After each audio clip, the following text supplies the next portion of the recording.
নমস্কার, সকলকে স্বাগত জানাই আমাদের চ্যানেলে। আপনার দিনটি শুভ হোক এই প্রার্থনা করে আজকের ভিডিওটি শুরু করছি।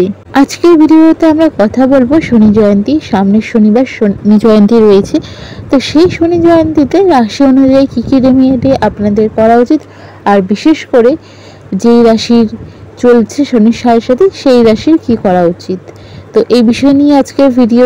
তো ভিডিওটি শুরু করা যাক। স্কিপ না করে ভিডিওটি দেখার চেষ্টা করবেন এবং কোনো রকম প্রবলেম হলে অবশ্যই কমেন্ট করে জিজ্ঞাসা করবেন। আমরা চেষ্টা করবো আপনার সব প্রশ্নের উত্তর দেওয়ার। শনি জয়ন্তী কবে, কখন? তো 26শে মে, আগামী 26শে মে দুপুর 12:11 থেকে 27শে মে 8:30 সকাল 8:30 পর্যন্ত থাকছে এই শুভ সময়। তো আমরা সকলেই জানি যে সূর্যদেব এবং ছায়াদেবী সন্তান হলো শনি মহারাজ, এবং জ্যৈষ্ঠ মাসের অমাবস্যা যখন সূর্য এবং চন্দ্র উভয়ই বৃষ রাশিতে থাকে তখন হয় এই তিথি বা শনি জয়ন্তী, বা বলতে পারেন যেন শনিদেবের জন্মদিন। তো এই দিনে আপনারা কী রেমেডি করবেন বা কী রেমেডি করলে আপনারা গ্রহরাজের কৃপা পাবেন সেই নিয়েই এই ভিডিওতে আলোচনা করব। তো ভিডিওটি শুরু করা যাক। আর আরও একটি বিষয় হলো যে সিংহ রাশির কিন্তু এই সময় শনির ঢাইয়া চলছে, তো শনির কৃপা যাতে বজায় থাকে সিংহ রাশির জাতক জাতিকা উভয়কেই বলবো যে এই দিনটা কিন্তু খুব বিশেষ একটা ভালো দিন। তো এই দিন যদি রেমেডি করে উঠতে পারেন শনির কৃপা কিন্তু সারা বছর ধরেই থাকছে। তো সিংহ রাশির ক্ষেত্রে আমি বলবো যে রেমেডিটা সেটা হচ্ছে কনস্ট্রাকশন রিলেটেড যারা লেবার রয়েছে, অর্থাৎ রাজমিস্ত্রি যারা রয়েছে, অন্য কোনো নয়, রাজমিস্ত্রি যারা রয়েছেন তাদের যদি সম্ভব হয় ওই দিন কিছু শাকসবজি দান করতে পারেন। তবে মাথায় রাখবেন পুঁই শাক, তার সাথে মিষ্টি কুমড়ো, বেগুন, লঙ্কা, আদা রসুন, দুঃখিত আদা নয়, রসুন পেঁয়াজ যেন না থাকে বা দান এগুলো করবেন না।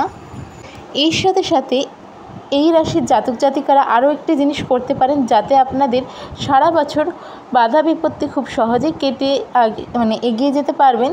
তো সেই রেমেডিটা হলো এদিন কনস্ট্রাকশন রিলেটেড অর্থাৎ লেবার শ্রেণী বা রাজমিস্ত্রি যারা রয়েছেন তাদেরকে যদি সম্ভব হয় লাল চা এবং ভেজ পকোড়া খাওয়াতে পারেন, তাতে কিন্তু খুব ভালো একটা রেজাল্ট পাবেন। লাল চা বলার কারণ হচ্ছে লাল মঙ্গলের বছর, মঙ্গল রিলেটেড, আর চা পাতা শনি মহারাজ রিলেটেড। এগুলো পুরোপুরিভাবে দেখতে গেলে সায়েন্টিফিক এবং অ্যাস্ট্রোলজিক্যাল সব দিক থেকে নিয়েই রেমেডিগুলি তৈরি করা। কোনো একদিন ডিটেলসে আপনাদের লাইভ সেশনের মাধ্যমে জিনিসগুলো বুঝিয়ে দেব। আর এত ইউনিক রেমেডি দিচ্ছি, হয়তো অনেকে ভাবতে পারেন এগুলো কি করে হয়, সবসময় তো পুজো করা বা দান করাই হতে পারে, এরকম ধরনের জিনিস অনেক কিছুই হয়। আপনি চাইলে অনেক কিছুই রেমেডি করতে পারেন। আর এই যে চা এবং পকোড়ার যে আমি জিনিসটা বললাম এটা কিন্তু ভীষণ রকম একটা এফেক্ট করবে। তো এই জিনিসটা করতে পারেন আপনারা অবশ্যই, বা চাইলে আরও যেই রেমেডিগুলো দিচ্ছি সেগুলোও করতে পারেন। এর সাথে সাথে সিংহ রাশির জাতক জাতিকাদের যেহেতু ঢাইয়া চলছে, আরও একটি বিশেষ রেমেডি আপনাদের সাথে শেয়ার করছি। সেটা হচ্ছে পায়ে প্রবলেম রয়েছে, মানে বাই বার্থ এরকম কোনো মানুষ বা যার হাঁটা চলা করতে অসুবিধা হচ্ছে, মানে পার্মানেন্টলি আসছে কোনো দিনও পুরোপুরি ঠিক হবে না, এমন কোনো মানুষ, তার ক্ষেত্রে বাই বার্থের দরকার নেই। এমন মানুষ বা ধরুন কেউ আছে আপনার পরিচিত যার পায়ের সমস্যা রয়েছে, এমন কোনো মানুষকে যদি সেদিন কিছু সেবা করতে পারেন, তাকে যদি কিছু দান করতে পারেন ফিনান্সিয়ালভাবে, বা যদি তাকে হুইল চেয়ার দান করতে পারেন, বা তাকে ধরুন কিছু রেশন আপনি সেদিন দান করতে পারেন, এই রেমেডিটা আপনি করতে পারেন।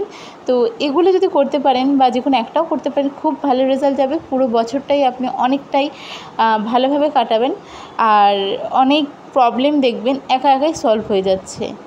তো আজকে সিংহ রাশির জন্য এই রেমেডিগুলো। কোনো কিছু জানতে চাইলে অবশ্যই কমেন্ট করবেন, চেষ্টা করব যত তাড়াতাড়ি সম্ভব আপনাদের রিপ্লাই করার। ভিডিওটি যদি ভালো লেগে থাকে অবশ্যই সাবস্ক্রাইব শেয়ার করবেন। দেখা হবে পরের ভিডিওতে। রাধে রাধে।